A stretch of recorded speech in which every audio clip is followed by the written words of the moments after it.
Hype is dead, at least for me. It's become harder and harder for me to get excited about upcoming anime and games. That's not to say I don't enjoy new things, but rather I've become less naive to pre-release materials. You know, you see those other content creators reacting to Tokyo Game Show or Nintendo Direct, squeeing at every new reveal. I just can't be that person. It would be dishonest. Am I just a grouch, or is there something to this?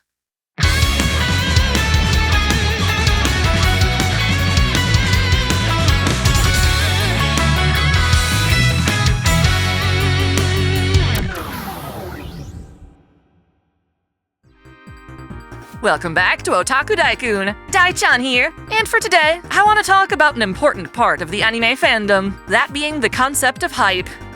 Part of what I used to love about being an anime fan was getting excited by new game and anime announcements. I suppose that still happens on occasion, but not nearly as much. You would take UFO Table revealing their version of the Fate route to bring me back to those exciting days of my childhood. Like, for real, I remember seeing prototype screenshots of the Nintendo GameCube and having my mind blown that Mario's hat was actually round for once. Back then, that was a huge deal. A lot of that hype can be attributed to blissful ignorance, but there are definitely some things in our fandom's marketing that have gotten worse over the years. I hope you'll indulge me as I gripe and moan about the many times I've been burned by the hype train flying off its rails. If you enjoy this content, be sure to like, comment, share, and smash that subscription bell as if it were your waifu. Consider supporting us directly by becoming a paid channel member on YouTube or joining Subscribestar or Patreon. All three platforms offer the same perks, such as early access and exclusive goods like lewd art and dojins, stuff that's too spicy for YouTube. Without further ado, let's see what's up with the hype train. To start us off, let's take a look at the newly announced mobile game for Gurren Lagann. Aside from the fact that literally nobody asked for another goddamn gacha title, fans were quick to notice that something was off about the game's promo material. See Yoko there? Yeah, that's not what her top looks like. Now, I'd be excited to see this design on any original character. In a vacuum, I'd have no issue, but when you know what she's supposed to look like, it's clear as day that she's been censored. I don't need every waifu to wear a bikini top, but I refuse to tolerate them being taken away. Luckily, if you go on the game's official site, you can see that her original design is still intact. This likely means that what we're seeing is just censorship of the game's advertising materials. It happens all the time, and doesn't necessarily reflect on the game's actual content. Nikke got us a victory, for instance, as ads that run on YouTube, which feature blurred-out artwork of the girls that appear in the game untainted. That means someone in the chain of command between Nikke's creation and that ad appearing on my screen is putting harsher restrictions on advertisements than the app stores. I can only assume the reason why is that kids might accidentally see the ads, or really anyone triggered by cultured media. It's why stores wrap up adult manga, or keep lewd stuff behind a curtain. The exact same scare occurred with a recently announced title called The Scramble Vice. It's a cool-looking retro mecha run-and-gun featuring a hot tomboy. If you watch the trailer on YouTube, you see her topless, facing her back to the camera, which isn't all that explicit, honestly. However, fans quickly noticed that on Steam, that pose in the trailer has been altered to give her a sports bra. Again, sports bras are extremely sexy. On their own, that would be great, but that doesn't make them an acceptable substitute for bare flesh, you know? At least when the sports bra wasn't the original design. Thankfully, someone on Twitter was able to ask the devs, and they clarified it was only the Steam trailer, and not the game itself, that was altered. Their swift response shows a lot of integrity and really does put my mind at ease, but it's scary because this kind of thing can absolutely ruin a game and render it dead on arrival. Instead of being fully hyped for this game, I can't deny that until it actually releases, I'll still be a bit worried about the end result. Same goes for Gurren Lagann. We can never be certain that it's just for promo materials, or exclusively censorship for the Chinese version. Even if we're told it won't be censored, we've been straight up lied to before. Ahead of releasing their Fairy Tail RPG, Koei Tecmo showed off trailers of the game featuring panty shots. Given that Fairy Tail is a pretty fan-servicey series, it's obvious they wanted to use these trailers to attract customers. However, they duped all of their fans by issuing a day one patch, adding to all of the skirts those infamous black shadows. Mind you, it wasn't a prototype shown in those trailers, but rather a proper release trailer, and offline users were able to confirm the game was uncensored prior to the update. To consumers, this is like seeing a chicken sandwich on a restaurant's menu, ordering it, and getting stuck with some mystery meat from the back of the freezer.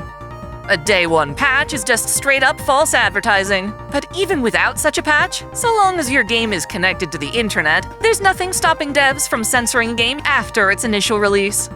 Check out my video on Skullgirls to learn all about it. Now, for any of y'all saying this is petty, getting upset about skirts and tops, realize this shit isn't limited to cosmetics. Square Enix took the gaming world by storm when they finally revealed they'd be giving Final Fantasy VII the remake we'd all been asking for. I don't think anything could top how hype that reveal was. Now that it's launched, however, the remake is notorious for not exactly being what fans had in mind. Despite being called a remake, it's honestly more of a reboot/sequel to the original game. While it pretends to be a faithful remake for most of its runtime, the game's surprise ending takes extreme creative liberties, promising to shake things up and keep fans on their toes. Now, I dread whenever trailers come out for Part 2. Die-hard fans pick apart these trailers and make all sorts of theories and predictions about what'll actually be in the game. The most bone-chilling of these theories is that Sephiroth might subvert our expectations by killing Tifa instead of Aerith. The remake almost killed Barret, after all. Now that I think about it, Barret's kind of an idiot for fighting the Arbiters of Fate, given they were the only reason he's still alive, and now he's killed them. I certainly wasn't expecting this acid-induced clusterfuck of a story from that initial trailer, but now I know better. Until it's 100% confirmed that nothing crazy like Tifa's permanent demise is in Rebirth, I can't get hyped for the game.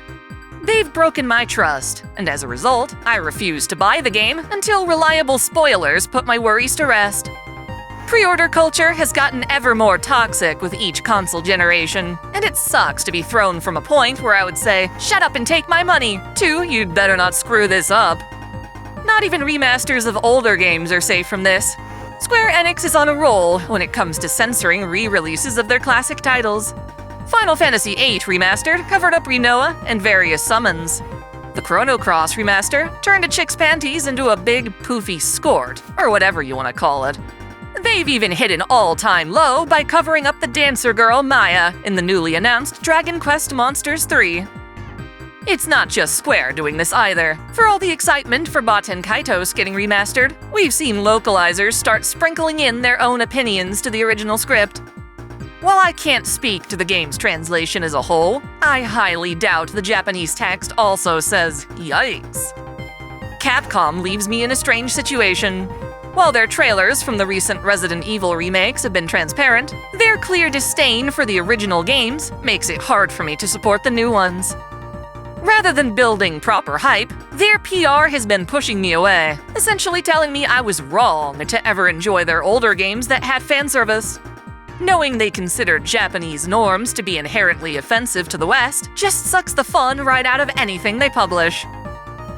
For all these remakes and remasters, my initial thought is no longer, "Hell yeah, I can't wait to relive a legend," and is instead, "Great, I can't wait to find out which parts of my childhood the wokies in California think haven't aged well." It's gotten to the point where even subtle changes in a trailer can ruin my mood. Nintendo recently announced the release of Another Code Recollection, a bundled remake of two games initially from the DS and Wii respectively. Having never played the originals, this trailer looked awesome, but then I discovered the character's original design. For the classic games, she wore a midriff-bearing top in both, which is like a critical hit to my heart. Having seen what she's supposed to look like, I scoured the new trailer and confirmed that its devs have redesigned her clothes for both remakes. My favorite parts have been taken away. Was this censorship? I can't say for sure, but given the current climate of gaming culture, I definitely suspect it was. Again, I don't need all of these characters to bear midriff, though I'd totally love it. It's the knowledge that she was supposed to look a certain way, but no longer does, that bothers me. If Recollection here were the very first time this girl was introduced, I'd have been okay with it. I'm sure the game is fun, and this design change won't matter to certain people, but for me, it's a deal breaker. Maybe this game has multiple outfits you can swap between. Maybe the one I want is still in the game, but they just haven't shown it off yet. Either way, I can't get excited till I know for sure. Maybe it's not the most healthy mindset, but I've started watching trailers and focusing less on what is being shown, and more on what isn't being shown. For a new fighting game, I look for characters from the previous games which won't be coming back for the sequel. In an RPG, I look for which characters are actual party members. Who can I play as? And who is stuck being an NPC or AI-controlled sidekick? This diligence saved me from buying the recently released Eternights. I wanted to like this game ever since I first saw this girl named Sia. By now, I'm sure you know why. The initial trailer showed her firing off some magic, and I thought that meant I could play as her. After closer inspection, though, turns out you only play as the generic short-haired male dude in a white shirt. You're only able to issue commands to the other party members. So now I'm not sure if the game's any good, but I can tell it's definitely not what I'd hoped it'd be. Well, I suppose it's better than nothing. Another gripe I have with hype is when new games or anime are slowly drip-fed to us with little baby trailers. Publishers make you dance like a trained monkey just to keep up to date with what's coming out. Rather than putting out a single trailer with all the game's features and a release date, you get some teasers before being told to follow their Twitter or an obscure magazine for more details. It's fine getting updates about a game in development, especially from an indie dev, but for more mainstream works, I see separate articles for every character, mechanic, and feature. Fighting games are the worst. The initial trailer will show off a piss-poor roster, and then release separate trailers for each and every character, whether it's a surprise or not. It's like, bruh, I'm not surprised to see Ken in Street Fighter. If anything, I'd be pissed if he weren't there by default. Smash Ultimate is the only fighter allowed to pull this, because it already gave us the entire previous ensemble, in addition to new characters we never thought we'd see. All of this drip-feeding of news is even worse when a game isn't even announced for a worldwide release. As of writing this video, East 10 Nordics has been all over gaming news, but still has no planned English release date. With Falcom's horrible trend for late localizations, it's hard to be excited about a game I either won't be able to play, or will have to wait a year or two to get my hands on. To be fair, that's how localization always used to be, but that was also before the internet made it easy to tell what other countries were making. Now, every Japanese game that gets shown off without a Western release date is just ruining any potential hype it could have easily capitalized on. By the time we finally do get games like East 10, they'll feel like leftovers. Of course, I don't need to tell you guys that. Most of you are fully aware of how Type Moon rarely localizes its novels. It's actually a miracle we're getting Mahoyo and Tsukihime at all. I'm grateful to Aniplex for working to translate these games, but it was a wasted opportunity not to at least announce them alongside their Japanese releases. I mean, it took them so long to announce Tsukihime that fans already translated the entire remake on their own. Just how many of those fans will feel the need to buy the official release when their pirated one works just fine? Just how many of those fans held out and avoided spoilers for years, not even knowing if they'd ever get an official English release? By comparison, it's a lot easier to get excited about Fate Grand Order, because we know that everything Japan announces will eventually reach English servers. That, and we know when to expect it. If anything, that content might surprisingly come even earlier than expected, rather than later. Lastly, it's annoying when publishers try to hype us up about things that aren't even new. For example, Tales of Symphonia got us excited when we heard it was coming to PS3. This release had content never before seen in the West, and finally gave us the game in HD. Its sequel even came bundled in, finally playable without the Wii and its yucky motion controls. Somehow, Namco Bandai thought we'd be just as excited when Symphonia was announced again, this time for the Nintendo Switch, an entire 2 console generations later. I can understand the hype of bringing a console game to PC for the first time. It allows for mods and gives the PC Master Race further superiority.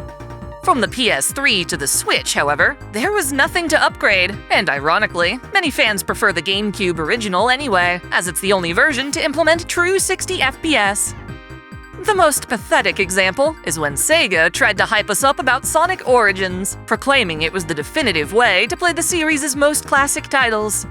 Sonic's 1, 2, 3, Knuckles, and CD have all been re-released on various analog and HD platforms. This was nothing new. In fact, Origins is definitely the worst compilation yet, being the very first time iconic music tracks were replaced because Sega was too stingy to pay the licensing fees and wanted to quickly cash in on our nostalgia.